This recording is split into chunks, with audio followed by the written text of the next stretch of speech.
Bienvenido al podcast, bienvenido Santi. Técnicamente es nuestra segunda vez grabando. Para la gente que está escuchando, tuvimos problemas de internet fuertes y tuvimos que reagendar. Después me mudé y fue complicado. Pero bueno, hoy tengo a un capo de la vida acá en el podcast. Se llama Santi, ahora se va a presentar. Vamos a estar hablando de un poco de startups, un poco de diseño y CEOs, digamos, para no revelar todo, ¿no? Y nada, son temitas que en realidad son súper interesantes y creo que se hablan muy pocos, de hecho. Así que nada, vamos a meterle, pero antes de eso, dile a la gente quién eres y qué haces, Santi. De una. Cristo, y gracias por la invitación, gracias por pues el tiempo. Sé que agendar esto es un compromiso grande, entonces pues siempre feliz de hablar contigo. Les cuento, mi nombre es Santiago Camargo, soy diseñador de productos digitales hace más o menos 8 años. Eh, Estudié en la universidad algo que se llama Administración de Empresas, pero uso Photoshop como desde los 13 años, gracias a mi Un mejor amigo que clásico. es ilustrador. Sí, un clásico, todos los que pirateamos la licencia de Photoshop para hacer posters. Claro. Eh, y bueno, el diseño de producto digital llegó a mí como un poco por coincidencia, y siento que son coincidencias muy normales para lo que he hablado, como que me gustaba el manga, me gusta el anime, me gusta mucho la música, me gusta mucho como toda la cultura friki, pero nunca tuve como ese impulso artístico por completo. Me gustaba dibujar, pero nunca me le dediqué 100% y como que el Claro, diseño resultó ser una mediación entre, pues, agreguemos valor a través de empresas, como comunicando muy bien las cosas claro. y asegurándome como que diferentes partes estén muy bien conectadas. Y pues he tenido la fortuna de pasar por emprendimientos muy grandes. Estuve en la agencia digital desde donde empezó Rappi, entonces vi Rappi como Como desde el creciendo desde inicio. cero. Qué increíble. Exacto. Y pues yo hacía UX en un momento en el que nadie sabía bien qué era UX, entonces solamente como con un año de experiencia ya me ofrecieron un cargo de senior y Claro. pues yo era como, ok, listo, soy senior, pero pues honestamente yo al día de hoy, 2022, todavía no sé muy bien qué es un senior en tecnología, me parece algo supremamente ambiguo. Pero sí, trabajé en startups, estuve muy en ese gremio, desde como agencia ayudando startups, luego trabajé en banco, luego lideré en otra startup diferente como en el espacio ya B2B, no tan como B2C. Después pasé por otras agencias grandes, estuve en Designit, estuve en Huge. Y el último emprendimiento en el que estoy ahora, y pues del que probablemente hablaremos mucho, es Aptuno, que es básicamente un marketplace de renta, de arriendo para Latinoamérica. Estamos haciendo como lo que llaman la disrupción importante de un mercado muy tradicional, el inmobiliario. Es algo pues que a muchas personas Sí. las frustra más de lo que las ayuda realmente, y conseguir tu próxima casa, tu próximo hogar, pues debería ser tan fácil como conseguir un Uber y como conseguir tu Airbnb. Entonces como que la misión nuestra es democratizar justamente ese tema del arriendo, Claro. tal vez tomándonos encima de una de las industrias más complejas y más difíciles de la faz de la tierra. Sí, y con gente, con Entonces, pensamientos muy tradicionales, esa industria, ¿no? Tipo, no, mira, totalmente. aquí estas son las reglas, estas son las normas, así nos manejamos, y tienes como tres tipos de lados, ¿no? El que busca la casa, el que la quiere vender, y la persona que ayuda a esa persona a que se venda, o sea, es un temazo. Justamente. Justamente, es tal cual lo que acabas de decir. El marketplace, como todo marketplace, es la unión de la oferta con la demanda en el centro, y Claro, cómo ayudamos nosotros desde diseño particularmente como a que todo eso fluya mejor y que los incentivos estén en el lugar correcto, pues es como el desafío más fuerte. claro. Y yo entro a Optuno en un espacio muy lindo porque les acaban de entregar un MVP, una agencia de Argentina, de hecho, les entrega un MVP y ellos dicen, ok, listo, tenemos que empezar a armar nuestro equipo de tecnología. Hay tres Claro. ingenieros, empiezan a trabajar ellos y se dan cuenta como, bueno, tenemos desafíos alrededor de los copies, alrededor de la consistencia de la información. Creo que es un buen Claro. momento para traer un diseñador y ahí llego yo. Hace ya, van a ser 11 meses desde que entré al equipo y pues imagínate, tiempo en startup versus tiempo en empresa Claro, grande. 11 meses pueden ser 2 años en una empresa normal, claro, de hecho, fácilmente. para mí ese chiste viene incluso desde cuando uno trabajaba en agencia de publicidad, que también en agencia de publicidad, si estás 2 años, Sí, es como años perro, pero si estás sí. en startup, es como más todavía, Años wow, perro en llamas. Sí. años perros en llama elevado a la 2 tal cual. Es muy loco. Entonces, si te encuentras, yo por ejemplo, dentro de poco, cumplo 2 años en la startup donde estoy, y me di cuenta Mm, de eso y dije, changos, eso es un montón de tiempo. claro, claro, claro. Sí, sí, sí. Pero bueno, ahí traes un tema muy interesante, que es como este primer punto que teníamos para tocar, que es em, no sé si son los riesgos, ¿no? Pero todo esto, todo lo que involucra trabajar en una startup early stage como diseñador, ¿no? Eh, Creo que es súper interesante porque últimamente en tecnología, incluso creo que después de la pandemia se puso como más intenso, pero comenzaron a llegar ofertas muy, muy locas a la gente que tenía un poquito de experiencia por Mm. LinkedIn, tipo ofreciendo cualquier cantidad de barbaridad de cosas. Entonces yo no sé cómo enfrentar esto, no sé cómo quieres comenzar el tema, si es por los miedos, si es por las cosas buenas, por las locuras o qué, pero bueno. Me gusta el punto de partida que pones ahí, es el riesgo, y me parece súper importante hablarlo, como esto que llamamos la vida, los años perro en llamas, no es para cualquier persona. Esto ha Exacto. quemado a mucha gente, hay gente que sale muy frustrada, gente que viene de otras industrias o como de otros espacios especialmente, y como que creo que las personas tenemos desarrollos mentales diferentes, como que si cognitivamente a mí me definieras en alguna parte, yo te diría que yo en muchos sentidos estoy más cómodo con la incertidumbre Ok, que con la certeza. Y me gusta mucho navegar el caos, como me gusta mucho no tener planes y un viernes a las 8 de la noche como llamar a alguien y de repente ¡fum! Y terminamos 14 en una camioneta como 3 horas al norte y como claro. ¡guau! Ok. Y eso me encanta, como que para mí eso es la vida. Para muchas personas eso es como la peor pesadilla, ¿sabes? Es como Claro, claro. que necesitan saber el lunes qué es lo que van a hacer, qué es lo que están haciendo el viernes. Entonces, como que aparte de que la tecnología me da todas estas virtudes para ejercer bien lo que hago y pues lo que me gusta mucho la incertidumbre y me gusta mucho navegarla. Tiene como un peso fuerte, pues porque nadie sabe exactamente para dónde está remando todo el tiempo. Claro.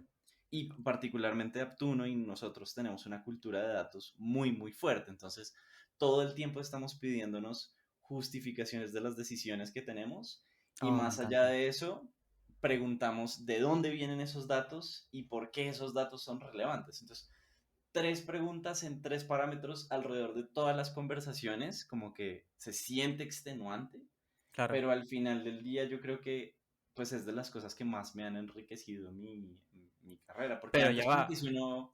Para mí, Ajá. si estoy en una startup el stage y alguien me habla de esa manera, digo, ah, ya va. Pueden haber millones de riesgos, pero por lo menos esta persona sabe lo que está haciendo, o sea, sabe lo que es trabajar, digamos. Sí, sí, sí, sí. Y hay diferentes aproximaciones. Hoy estaba mirando, de hecho, el Twitter del director de producto de Figma y el man dice que en una startup, de hecho, uno no se debería concentrar tanto en los datos, que uno debería moverse es más por intuición y Ah, ya cuando interesante. haya algo parecido al product market fit, ahí sí uno empieza a ajustar basado en datos. Y Como que claro, obviamente hay que medir como usuarios activos mensualmente, claro, pero como el nivel de detalle que si te pudiera mostrar, te lo mostraría como para entender lo que nosotros llamamos el embudo de conversión en claro. Aptuno, es ridículo, como que entendemos eventos desde la base de datos, pero también entendemos los eventos que se registran en el front, pero también Ujú. entendemos la sincronización, todo lo que son los mensajes que enviamos, tomamos como nubes de todos esos datos y aplicamos para machine learning y tenemos, o sea, para que entiendas, tenemos un equipo como de 8 ingenieros, dos Ok. diseñadores y como 10 ingenieros de datos solamente. Ah, no, un montón. Un Exacto, montón. que para una startup normal eso es como, ¿qué están haciendo? Qué cosa tan extraña. Pero Claro, cuando lo ves en el día a día, todo el mundo como necesita tantos datos para tomar decisiones, en realidad 10 data scientists es poquito, es muy Claro, poco. Y vuelvo al tema del riesgo, entonces como que la manera en la que nosotros tomamos ese riesgo y lo convertimos en valor es justamente haciendo eso, a través de los datos. Muchas otras startups lo que dicen es, nada, pues contratemos gente que sepa hacer las cosas muy bien claro. y basémonos en la intuición de ellos para movernos rápido. Entonces, prototipar, lanzar, aprender y nos movemos. Nosotros hacemos eso, pero en diferentes ciclos y tenemos un hambre también gigante de no solamente ser la solución de renta para Latinoamérica, sino también cambiar la manera en que entendemos el crédito. Yo no sé cómo funciona en Argentina, Sí. pero por ejemplo, yo en Colombia puedo pagar una renta de, qué sé yo, $500 todos los meses y Ajá. después de 3 años eso no se va a mi historial crediticio, pero si me cancelan una tarjeta de crédito porque se me olvidó de pagarla una vez, eso sí me afecta a mi historial crediticio. Entonces, es un poco absurdo que el gasto más recurrente y más importante que hagas no te genere vida No haga crediticia. un log de Entonces, nada, es tipo, se va a la nada misma, claro. Sí, exacto. Entonces, no sé cómo es acá, no tengo ni idea. Entonces nosotros nos imaginamos un producto como que no solamente le ayude a todos a tener visibilidad, como que la persona que renta pueda pagar su renta por nuestra plataforma, al propietario le llegue el dinero directamente, se puedan Right. pagar los servicios, se puedan hacer adelantos, se puedan pedir créditos y todo eso como que conciba toda una nueva manera de percibir el dinero, Claro. muy por fuera de estas barreras burocráticas de tener que tener codeudores, tener que tener como todo este aseguramiento que Sí, en mi perspectiva es súper innecesario. claro. Escucho, ¿Quieres sí, volver hay a una, tomar eso? Sí. no, no, hay una ambulancia de fondo, me da risa porque justamente antes de grabar le digo a Santi, no, Santi, la casa nueva es buenísima porque no tiene casi ruido. Y tremenda ambulancia atrás. Pero nada, son las cosas que pasan, ¿viste? Está No muy pasa bien, sí. nada. Claro, entonces nada, para trabajar en una startup early stage tienes que ser como tolerante al riesgo, a la incertidumbre. em, y bueno, también un poco medirte, ¿no? Porque por ahí eres tolerante al riesgo, pero tu bolsillo no es tan tolerante.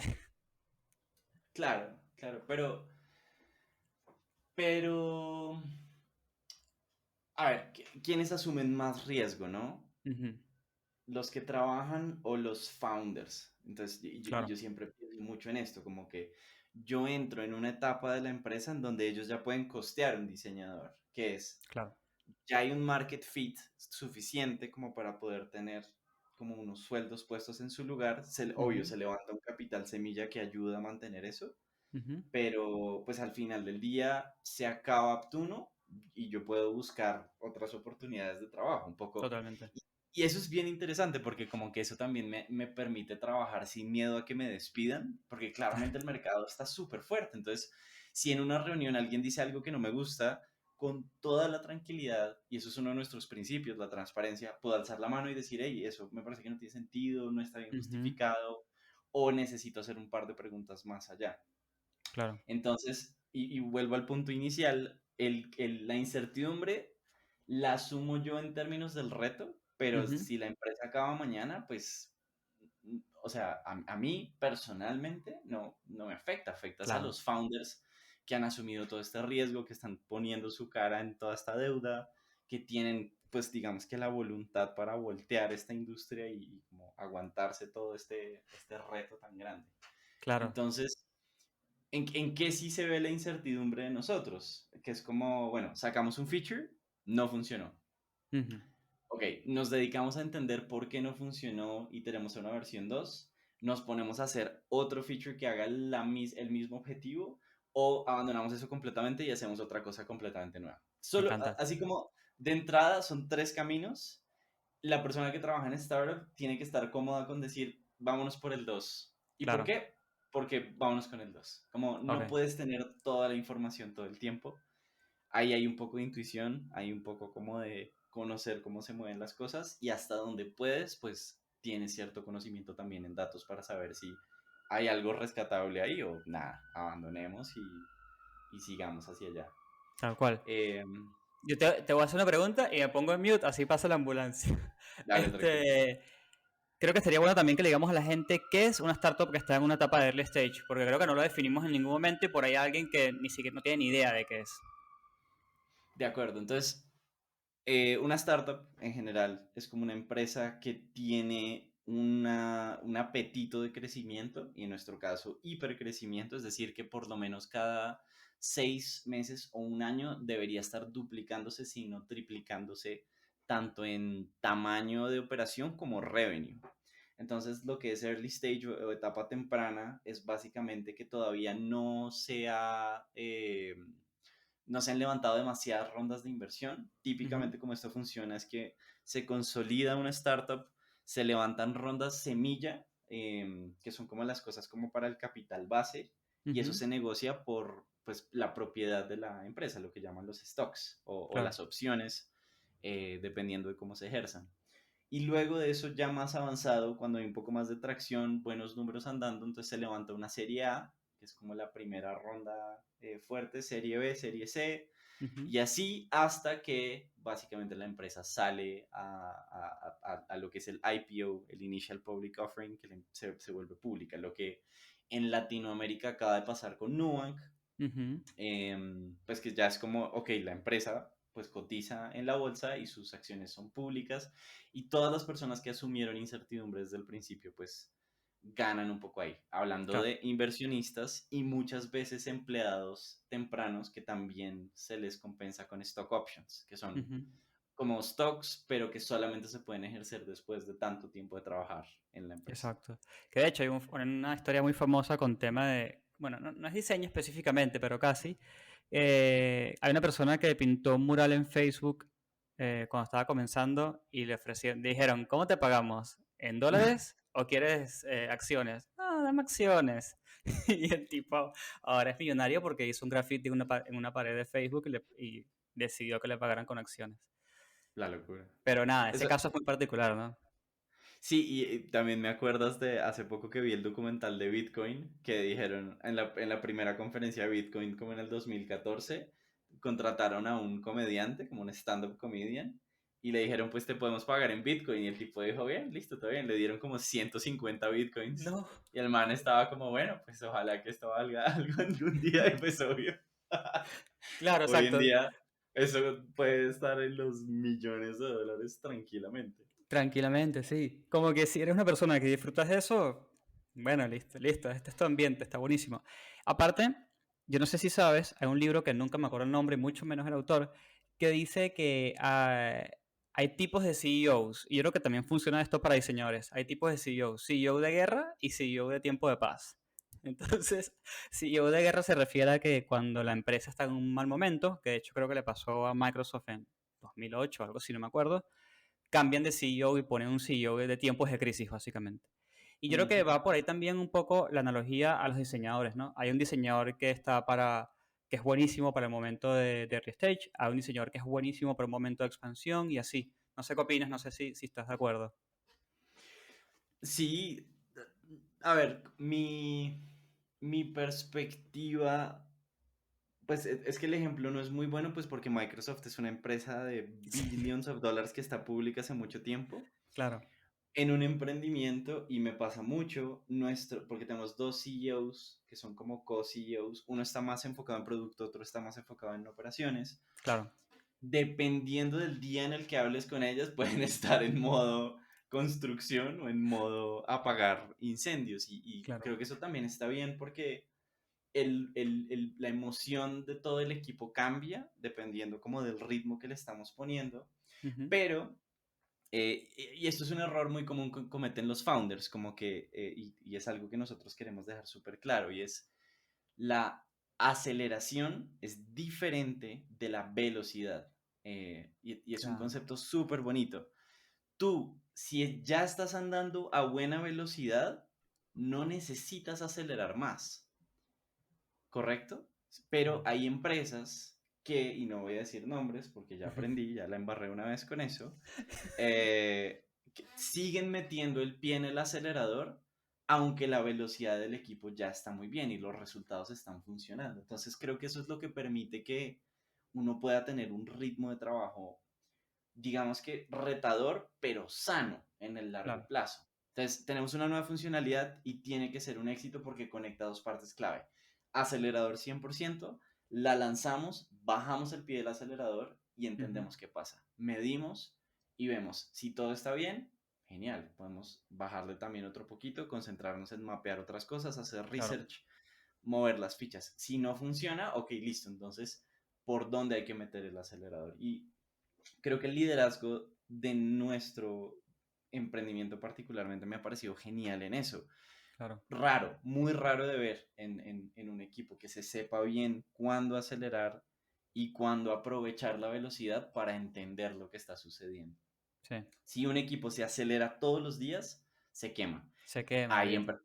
hay empresas que funcionan así, queman a todo el mundo, contratan más gente y contratan es un departamento de recursos humanos que pareciera más como una, como la parte de producción de un tren que le ponían como carbón a la Ah, máquina. sí, sí, sí. Claro. Está bien, o sea, no, pues por respeto, ¿no? Como Sí, cada quien tenga sus yo lo conversaciones. llamo fábrica de churros a eso. Y bueno, aquí lo que estamos es fábrica de churros haciendo todos los churros que salgan. No sabemos cuáles van a estar bien, mal, sobrecocidos o no, pero fábrica de churros, vale con todo.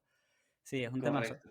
Y a la gente que escucha que por ahí todavía no ha trabajado en una startup, pero ya está como comenzando a chusmear y todo esto, ¿qué le dirías que son las dos o tres cosas, los dos o tres puntos importantes que tienen que estar pendiente cuando se le acerca a alguien de recursos humanos o se le acerca al CEO? Porque la realidad es que muchas veces las startups, el mismo CEO agarra y te contacta. ¿Cuáles son esos dos o tres puntos que destacarías? Uf, qué buena pregunta. Voy a dar un poco de contexto también para contarles cómo llegué yo a la startup en la que estoy. Yo soy un tipo muy curioso y en un momento en el que yo me sentía, pues que ya estaba como satisfecho profesionalmente del reto en el que estaba, y trabajando en una agencia muy grande, dentro de un equipo de Google, de hecho, con un reto súper bonito, pero ya digamos como que ya las decisiones todas estaban tomadas, ya el Ujú. backlog estaba súper claro, ya estábamos, era como perfeccionando sistemas de diseño y pues estaba muy bueno. Un amigo mío muy cercano pues tuvo un tema personal, se divorció y le tocó conseguir apartamento pues casi que de una semana para otra. Claro.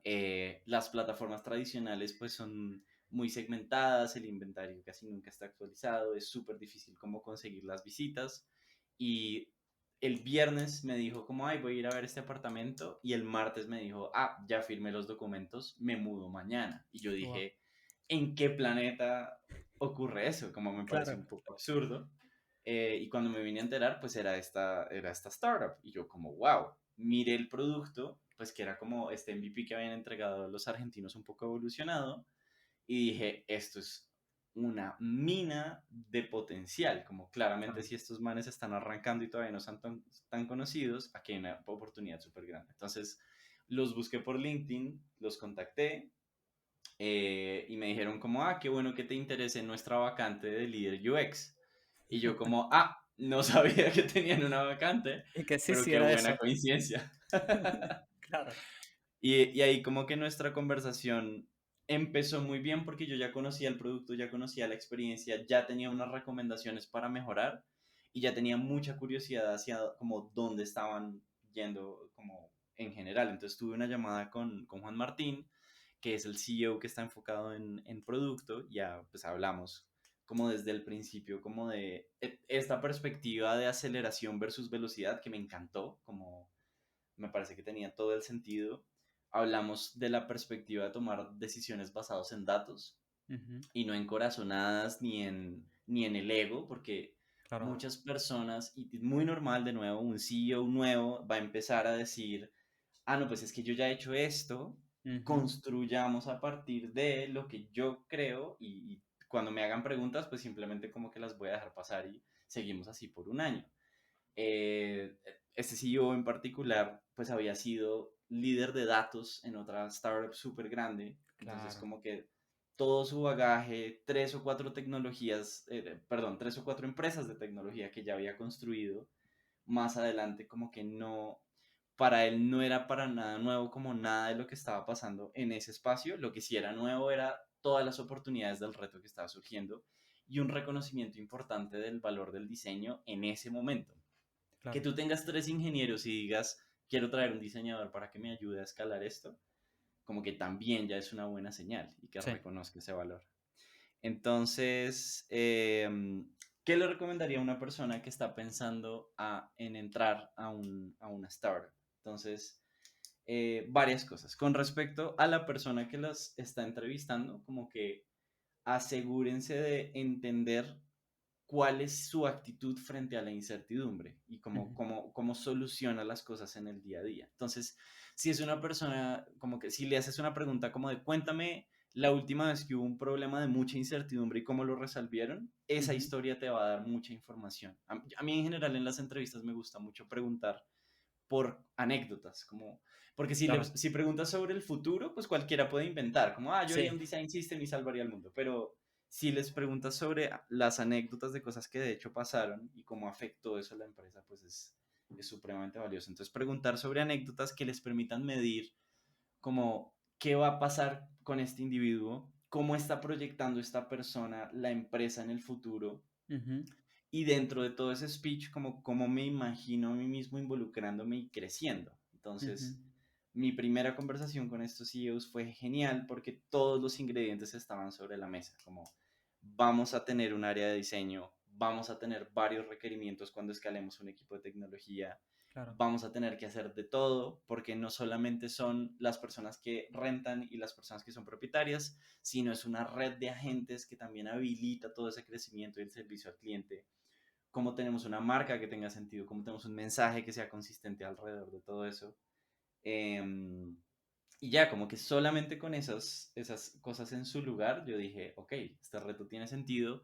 Claro. Ahora, no se limiten a hablar solo con una persona. Mi segunda recomendación ahí es hablen con el equipo. Entonces, mi segunda reunión no fue solo con el CEO, sino ya también trayendo a los ingenieros sobre la mesa y es como, ok, cuéntenme, ¿qué están viendo ustedes? ¿Cómo se imaginan el rol del diseño en lo que ya están haciendo?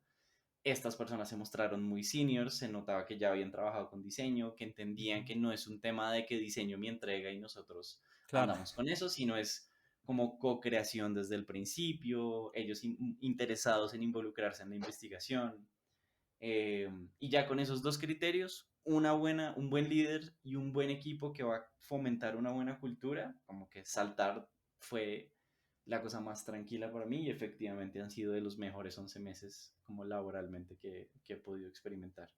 Qué increíble. Em, entonces sí, y vuelvo al punto porque creo que no he sido conciso. Primero el líder, entender actitud frente a la incertidumbre y visión del futuro, cómo encaja eso con las habilidades que uno tiene sobre la mesa y ver si la persona como que sí entiende ese match. Claro. Y en la segunda medida, pero no menos importante, el equipo, como qué es lo que está hoy y con lo que se puede trabajar.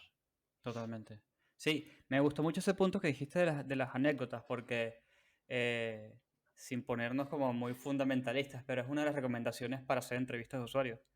Tú al usuario no Mm. le dices, ¿te gusta esto? Sino que le haces una pregunta que uno ruega porque triggeré, ¿no? Sea un accionable de una historia. Ah, sí, yo una vez Correcto. usé algo que ta. Y tú no lo paras, tipo, que esta persona me cuente todo lo que quiera, porque aquí sale oro. Y yo creo que va un poco por allí, ¿no? Tipo, bueno, vamos a ver qué me dice este CEO o esta persona que me está entrevistando de cómo resolvió ese último problema que se acuerda. Creo que eso, genial. Y bueno, este tema nos abre la puerta como la segunda parte de la conversación, que es cómo rayos se comunica un diseñador con un CEO. Bien. Porque la verdad que tenemos dos cerebros distintos. Creo que el diseñador, sobre todo el de producto, debería tener un entendimiento del negocio, así que por ahí tampoco es que está tan perdido. Pero sí que somos diferentes. Entonces, ¿cómo le recomiendas a la gente que comienza a hacer este ejercicio de comunicación con CEO? Como todo ejercicio de comunicación, creo que es un tema de alinearse sobre incentivos. Entonces, entender qué está intentando lograr esta persona y cómo yo con mis habilidades particulares contribuyo a ese ideal en particular. Mis stakeholders en ese caso, que son estos CEOs, son personas que vienen de un entorno de banca de inversión Ujú, y Eso combinado con tecnología, pues tiene nombre clarísimo que son datos. Entonces, Excel, bueno, ya no Excel porque Excel ya nadie lo usa, pero Google Sheets es Exacto. como el Increíble. mapa, el lenguaje en el que estas personas actúan. Entonces, yo afortunadamente pues tengo conocimiento como para manejar tablas y como sacar datos y entender a partir de eso. Entonces, siendo tan metódicos y tan claros por ejemplo, nuestra métrica principal en lo que estamos haciendo nosotros, el punto en el que se une la oferta y la demanda para nuestro marketplace es el contrato. ¿Cuántos contratos estamos firmando cada mes? Ujú. Es básicamente como la estrella norte de todo lo que hacemos. Entonces, Claro. todo lo que yo hago tiene que existir en función de cómo eso va a lograr que firmemos más contratos y que de Ujú. hecho podamos duplicar, triplicar el tamaño de la empresa. Entonces, ahí es donde uno como diseñador tiene un ojo especial para entender, pues claro, si esto es un embudo de conversión, ese embudo tiene diferentes pasos, cada paso es una oportunidad de experiencia para mejorar o incluso para acortarlo Ujú. o para alargarlo, dependiendo de donde quiera, más, menos fricción, más, menos, digamos que visión de experiencia. Em, Eso coordinado con una visión del agilismo, que es como de porque sí, yo puedo tener una visión completa de, no, vamos a cambiar todo esto y vamos a hacer el producto del futuro y me la puedo, digamos que fumar súper verde, como dicen acá en Colombia. Pero si eso no eres capaz de aterrizar eso en accionables que permitan entender el valor y sacar algo rápido, pues entonces no tiene mucho sentido. Entonces, creo que son esas dos cosas. En mi caso particular, creo que es bastante generalizable, que recomendaría. Uno, como nunca se asusten por los números. Los datos son buenos, sí hay un nivel de subjetividad detrás de los datos y cómo se recolectan, pero es la mejor manera de entender y percibir qué sucede en una experiencia. Yo creo mucho más en lo que los usuarios hacen que en lo que dicen que van a hacer. Y los Claro. números son el lenguaje en el que entiendes esas acciones. Entonces, mirar Google Analytics, mirar Hotjar, mirar, pues de hecho, como los registros que te dejan el backend sobre las cosas que estás actuando. Esos son números. Ujú. Y esos números tú puedes diseñar pequeños experimentos para que todos esos porcentajes de conversión mejoren. Para los que no están familiarizados con el embudo de conversión, hagan de cuenta para una sobresimplificación. Si yo tengo un producto y lo que quiero es que la gente me deje su correo electrónico, su nombre y su edad, pues piensen en cada una de esas cosas como un paso. Entonces, primero, el correo electrónico. ¿Cómo lo estoy pidiendo? Luego, el nombre. Entonces, ¿cómo está el campo del formulario? ¿Es lo suficientemente grande para el nombre? ¿Estoy siendo descriptivo, que es el nombre completo, o solo como las iniciales o el apodo? Y finalmente, la edad. ¿La edad es un drop down con todos los números posibles o es un campo abierto, chiquitico, que me da un ejemplo súper clave? Y yo puedo diseñar experimentos pequeños que modifiquen esas partes de la experiencia y van a mejorar la conversión. De 100 personas que entren a llenar esos tres pasos, típicamente solamente el 30% las van a llenar todas en un Claro. embudo muy normal. Embudos increíbles logran el 60, el 70%. Es un montón. Eh, que es, exacto, absurdo, pero sucede y en diferentes contextos lo ves, pero entonces como que si empiezas a mirar los datos, pues entonces empiezas a hacer zoom en las diferentes cosas. ¿Cuántas personas entran al primero? Bueno, las 100. De esas 100, ¿cuántas empiezan a escribir? Claro. ¿Cuántas usan mayúsculas? ¿Cuántas utilizan todo el espacio y cuántas lo dejan en blanco? ¿Cuántas saltan directamente a la segunda? Y como que empiezas a entender, claro, mi diseño está incentivando una serie de comportamientos que pueden ser buenos o malos dependiendo de o no. Exactamente. Capturo los datos, no capturo los datos, quiero más datos en vuelvo este formulario más complejo, agrego el cuarto paso, no, la verdad es que la edad ya no me importa, quito el tercero. Ujú. Hay mil cosas que se pueden hacer. La investigación y como la perspectiva de diseño de producto es como un eje central para la construcción de ese valor. Claro. Entonces, como tomar esa perspectiva, traducirla a, miren, estos son los números que creo que vamos a poder afectar si hacemos estas acciones concretas. Ese es el lenguaje de amor de cualquier Me CEO. encanta. Me encanta Como esa que descripción. es tal cual, o sea, lo pones así, diseñas 10 experimentos Ujú. Con solo que 3 o 4 de esos experimentos sean exitosos, ya puedes decir en 6 meses como quiero más acciones o Claro, renegociemos mi salario porque yo logré que duplicáramos o triplicáramos esta empresa. exacto. Obviamente no solo, pero pues como con todo el equipo y con Sí, todo el está bien, hay todo un entendimiento, equipo, pues pero digamos que vino una iniciativa tuya de algún lado, digamos. exacto. Entonces, y bueno, hay otra cosa interesante ahí, y si quieres también podemos hablar de eso en profundidad. Yo entro en un momento en el que el equipo no tiene un product manager. Entonces, mi rol era como Scrum Master, que es como la Claro. persona que gestiona el equipo, Product Manager, que era como el que ayuda a priorizar qué vamos a hacer primero y qué vamos a hacer después, Sí, y diseñador también, entre todas estas partes diferentes de la experiencia. Entonces, fueron unos primeros 3 meses de locura, claro. eh, yo armando como todo el ciclo del agilismo, reuniones diarias, planeaciones, entendiendo dónde estaba el equipo, armando el Jira y a la vez como seteando pantallas y estos experimentos y entendiendo. Un poco avanzada la conversación, pasan 5 meses, entra nuestra product manager actualmente, que es la salvación. Y Tati, si estás escuchando esto, te lo he dicho 1000 veces, como que mi vida es mejor desde que ella llegó.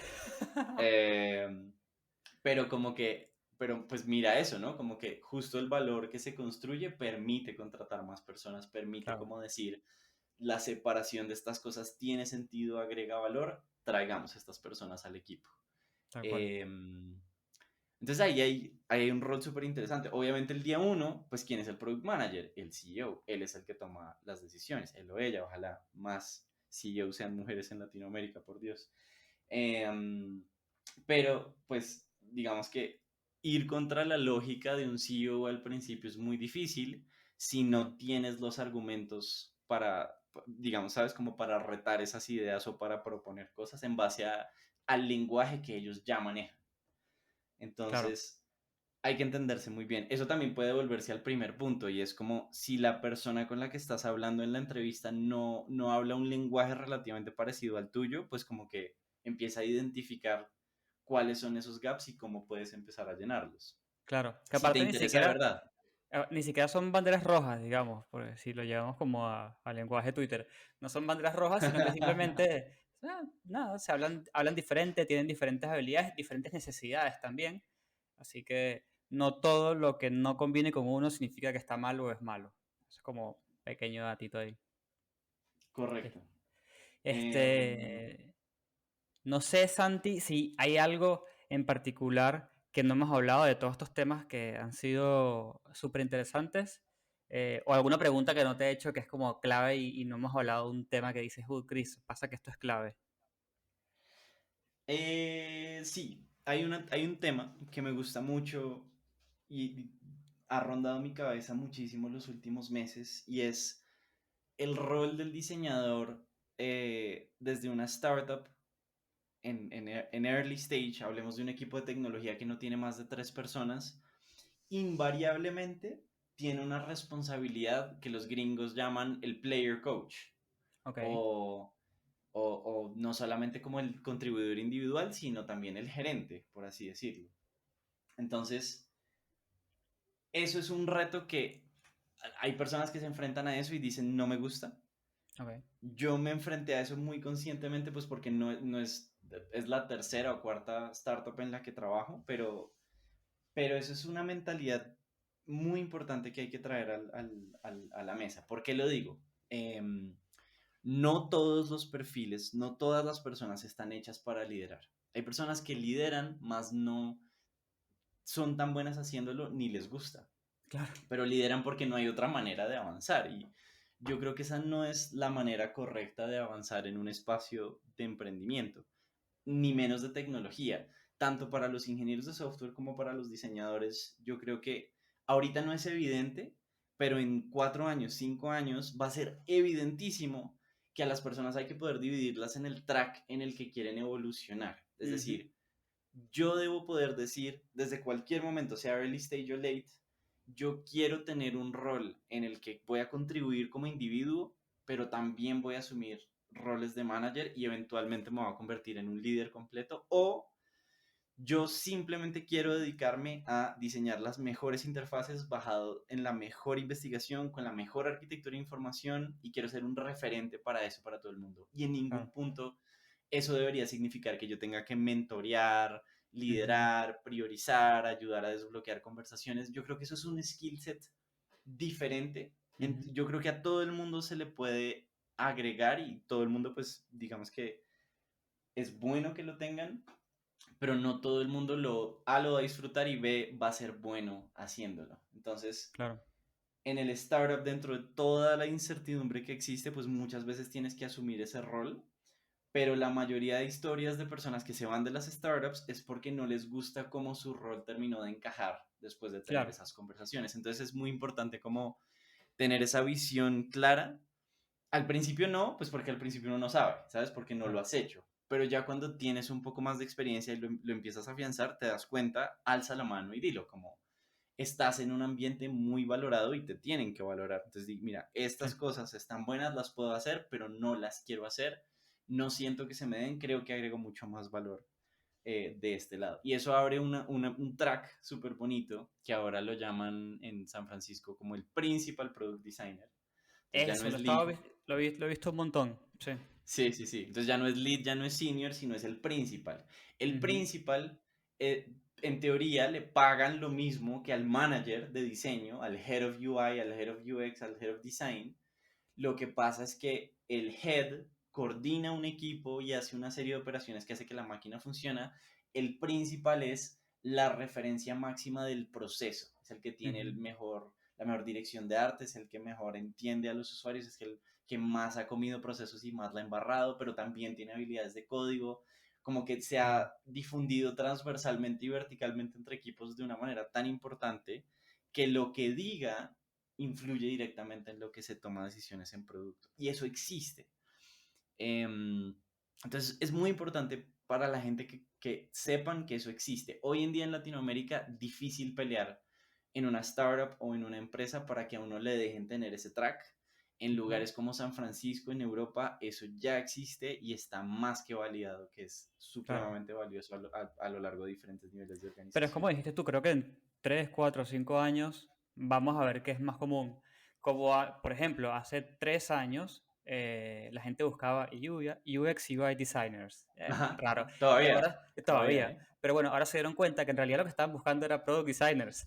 Entonces ahora las búsquedas de product designers son como más comunes. Y yo creo que va un poco por allí. La TAM, tristemente, en algunas cosas va un poco más atrás y en algunas Mm. cosas va al mismo ritmo que todo el mundo, no te creas. Pero creo que en ese punto va un poquito más atrás.